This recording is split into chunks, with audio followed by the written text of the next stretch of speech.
It had been a decade since anyone dared to speak of Crowsmere Woods. Located on the outskirts of a small, forgotten town, the forest had once been a place of deep, unsettling silence.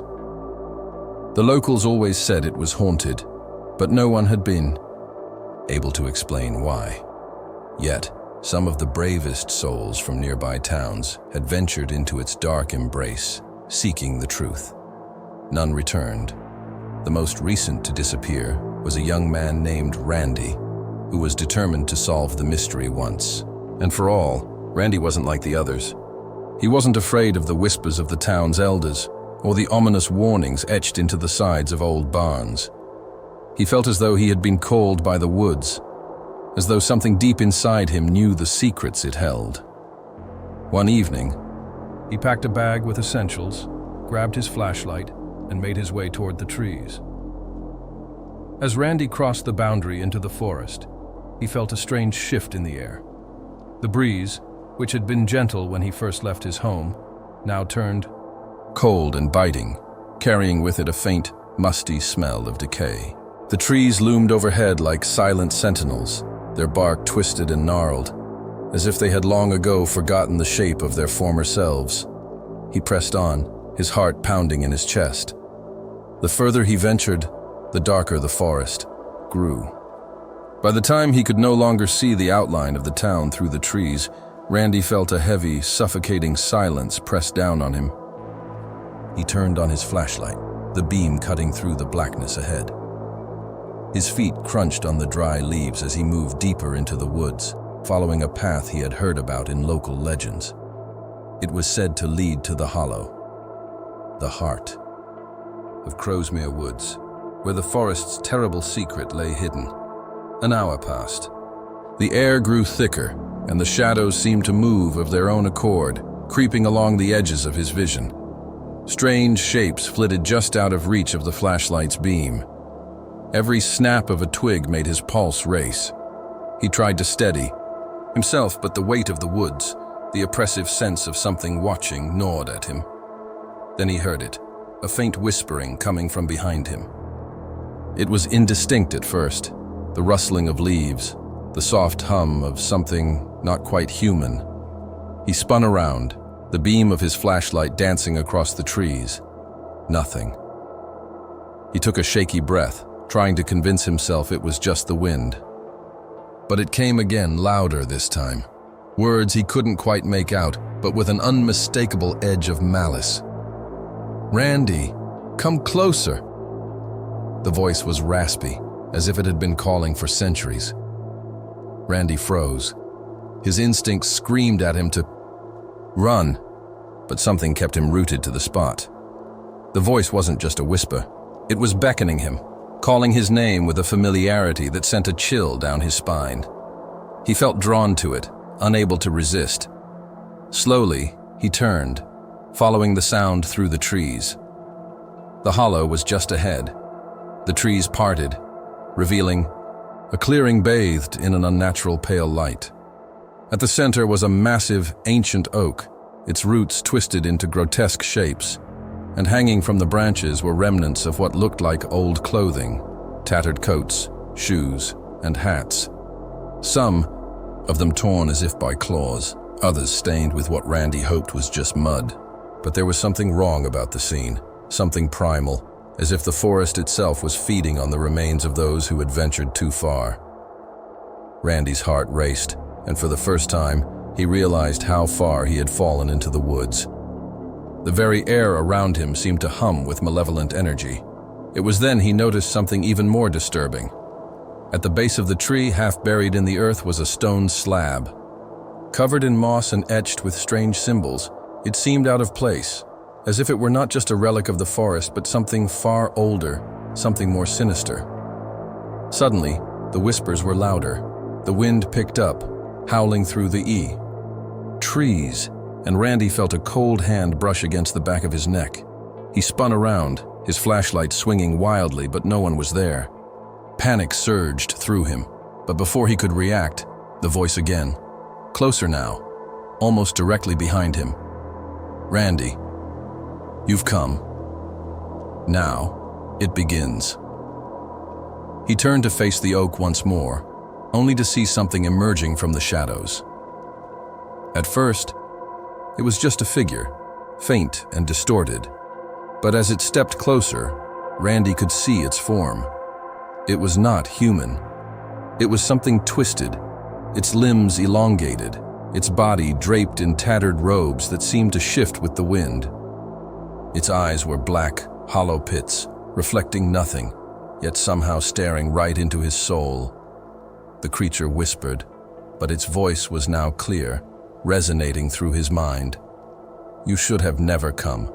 We have waited so long."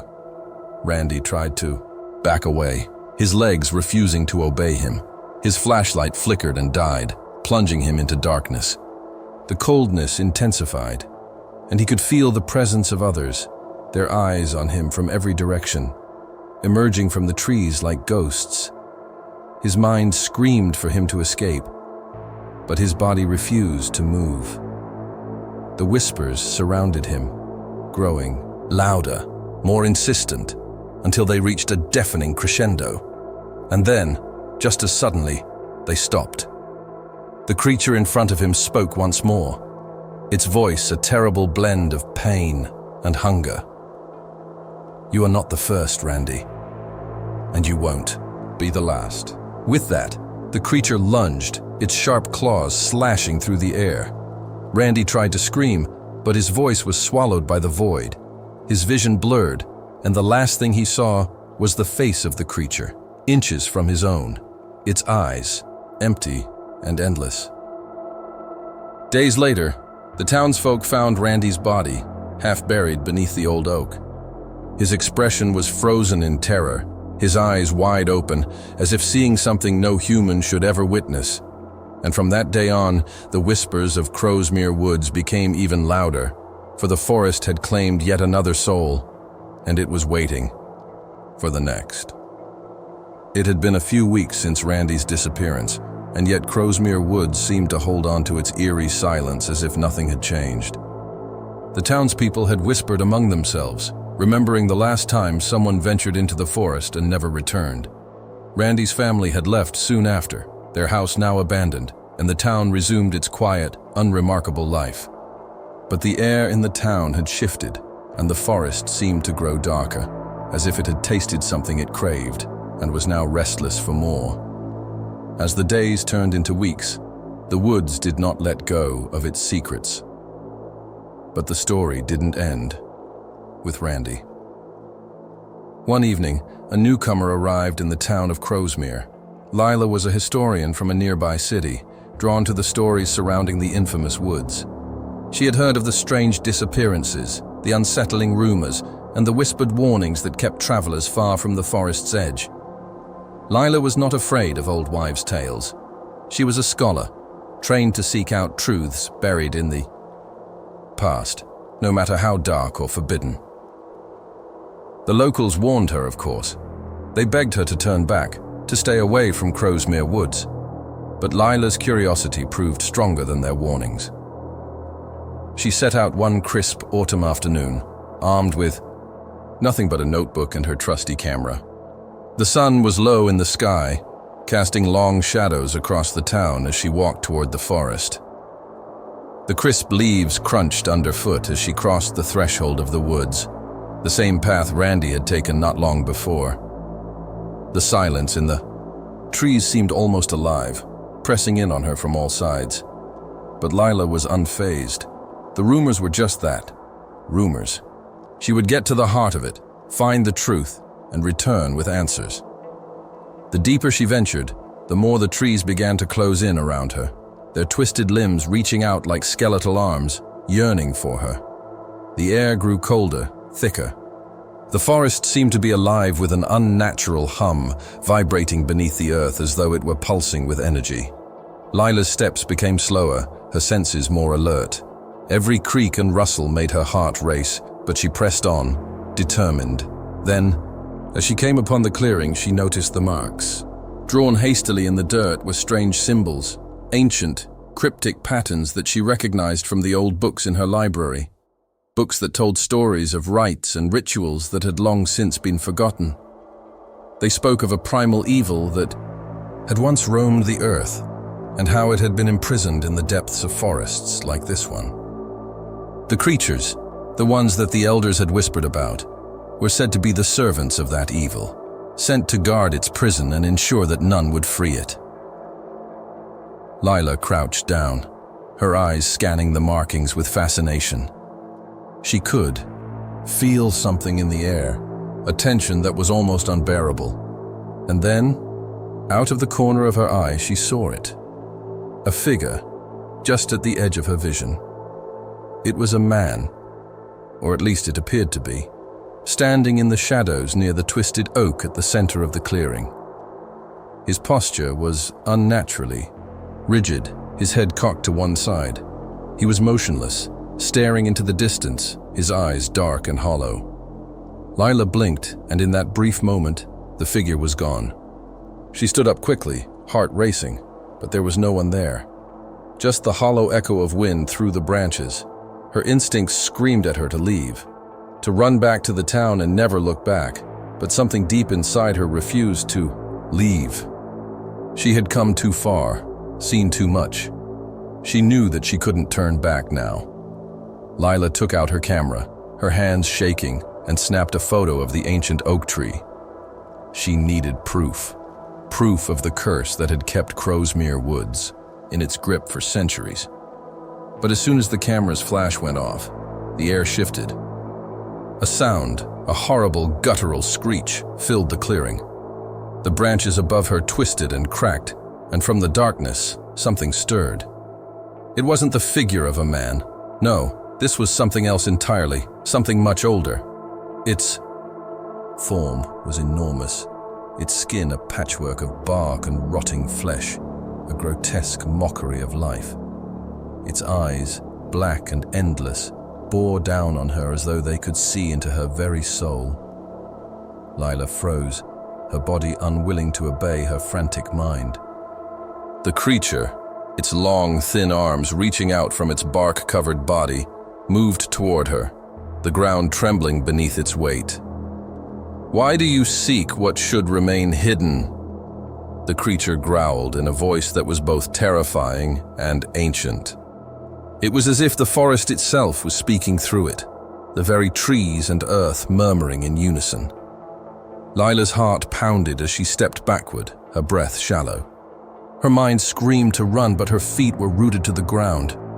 The creature loomed ever closer, its face now inches from hers, its breath cold and rancid. "You are not the first to come," it hissed, "and you will not be the last. The forest knows you. The forest has waited." With a desperate gasp, Lila tore her eyes away from the creature and glanced at the clearing. The symbols on the ground seemed to pulse, glowing with an unnatural light, as if they were alive. The very earth around her began to shift, the roots of the trees writhing beneath the soil like serpents. She felt the ground buckle beneath her feet. And then, just as suddenly as it had begun, the creature vanished. The ground stilled. The forest fell silent. Lila was left standing there, her pulse racing, her heart threatening to break free of her chest. In a daze, she stumbled backward, her legs trembling. She had barely taken a few steps when she noticed something chilling in the distance. Shadows shifted near the old oak tree, and the figure from before, the one that had watched her, was now standing once again at the edge of the clearing. But this time, its features were clearer. The pale face of a young man, his eyes hollow and lifeless, stared at her. It was Randy. He had been swallowed by the woods, and now his soul was one with them. His mouth moved, but the sound was distorted, as if his words were being spoken from the very bowels of the earth. "Leave. Leave now. Or join us." Lila turned and ran, not looking back. The wind howled. The trees seemed to reach for her, but she did not stop. She stumbled out of the forest, her breath ragged, her mind filled with horror at the realization of what she had uncovered. The forest was not simply haunted, it was alive, feeding on the souls of those who sought the truth. She never spoke, of Crowsmere Woods again. The town moved on, just as it always did, and the woods remained as dark and silent as ever. But on nights when the wind howled and the trees creaked, the elders would sometimes whisper, "Randy, Lila, they are still there, in the hollow, waiting." And those who ventured too close would feel the forest's gaze, heavy and watchful, as if something ancient and terrible was waiting for them to make the same mistake. Months had passed since Lila's desperate escape from Crowsmere Woods, and the chilling memories still clung to her like a second skin.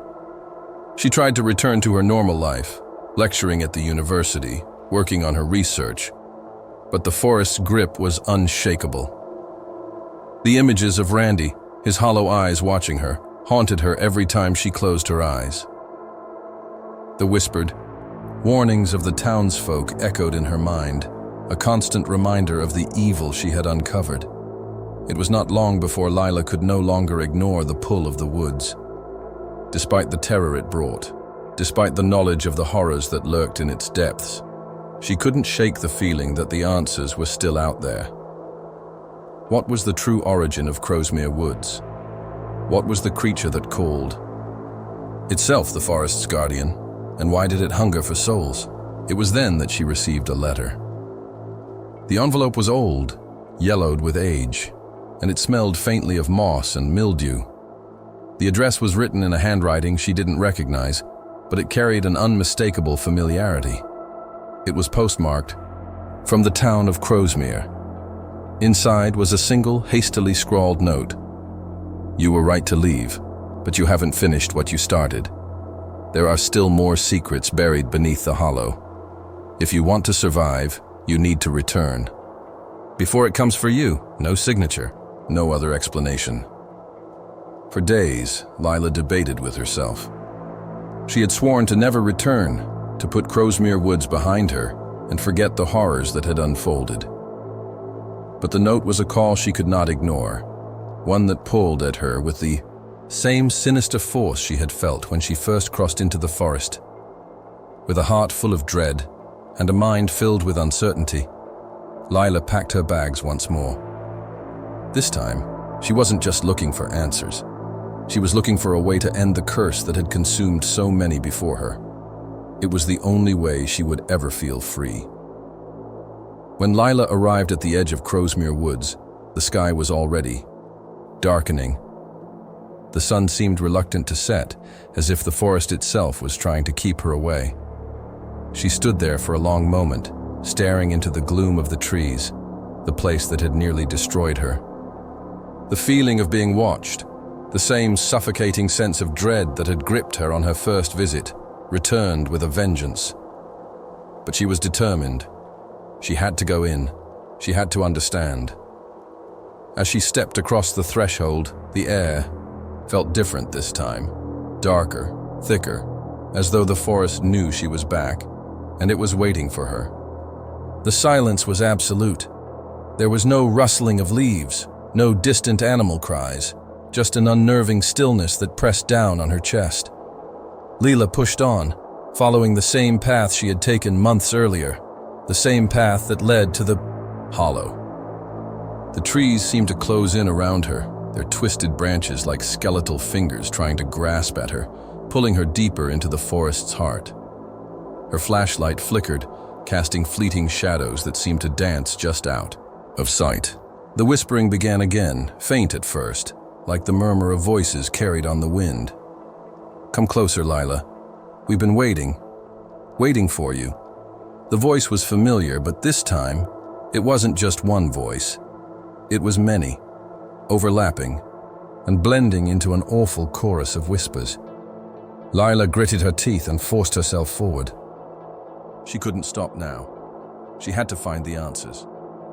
The hollow came into view just as it had before, the massive oak at the center of the clearing like a twisted sentinel, its roots curling into the earth like fingers digging into a grave. The remnants of clothing still hung from the branches, swaying in a breeze that didn't exist. But something had changed. The air was heavier, charged with a strange, almost palpable energy. And then Lila saw it. At the base of the oak tree, the stone slab that had once been buried in the dirt was now fully exposed. It had shifted somehow, and the symbols etched into it were glowing faintly, pulsing with an unnatural light. They seemed to writhe and shift as if alive, a language she could almost understand. Her heart hammered in her chest as she approached, kneeling in front of the stone. The symbols were older than anything she had ever seen, older than the town itself, and as she traced the lines with her fingers, a chill ran down her spine. Then she heard it, a low, guttural growl. Lila stood quickly, her pulse racing. She turned, to find the clearing was no longer empty. Figures were emerging from the shadows, their forms indistinct, barely human. They were the ones who had vanished, the lost souls of the forest. The townsfolk had always whispered about them, about how the forest took those who ventured too deep, how they became part of the land, forever trapped between life and death. But there was something else here, something far worse. A shape that loomed taller than the rest, its form casting an oppressive shadow over the entire clearing. It was the creature, the guardian of the hollow. Lila's breath caught in her throat as it stepped forward, the ground shaking beneath its enormous bark-covered feet. Its face was even more terrifying than before, a grotesque mask of shifting shadows, its eyes like bottomless pits. "You shouldn't have come back, Lila," the creature growled, its voice a chorus of many, overlapping and dissonant. "The forest doesn't forget. It never forgets." Lila backed away slowly, but the forest seemed to close in around her, its very walls shifting, tightening. The ground beneath her feet quaked and the shadows deepened. The souls of the lost were closing in, their pale faces twisted in silent agony. "You were meant to be part of the forest," the creature continued, its voice growing louder, more insistent. "All those who come here, who uncover its secrets, become part of it. It's inevitable." Lila's mind raced. She remembered the glowing symbols, the ones she had traced on the stone slab. They were a part of the ritual that bound the souls to the woods. But it wasn't just about keeping them trapped. It was about feeding something far darker. The creature moved closer, and Lila felt a coldness invade her very bones. It was close now, its breath foul and rancid, its long claws gleaming in the pale light. The souls of the lost were closing in, their hands reaching out toward her. Suddenly, everything clicked. The ritual wasn't meant to keep the souls trapped. It was meant to call them, to feed something far older, far more powerful than the forest itself. The evil that had once roamed the earth was still there, buried beneath the oak, waiting for the moment to rise again. The creature was merely its servant. Lila's mind was racing, but there was only one thing left to do. She had to destroy the stone slab. If the ritual could be broken, if the symbols could be erased, maybe, just maybe, the curse could be lifted.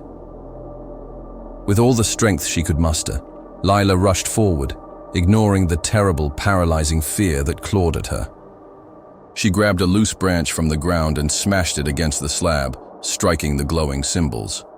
For a brief moment, the world went silent. The forest seemed to hold its breath, and then the earth erupted.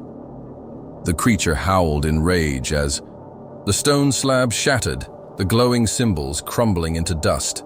The ground shook violently, and the air seemed to crackle with energy.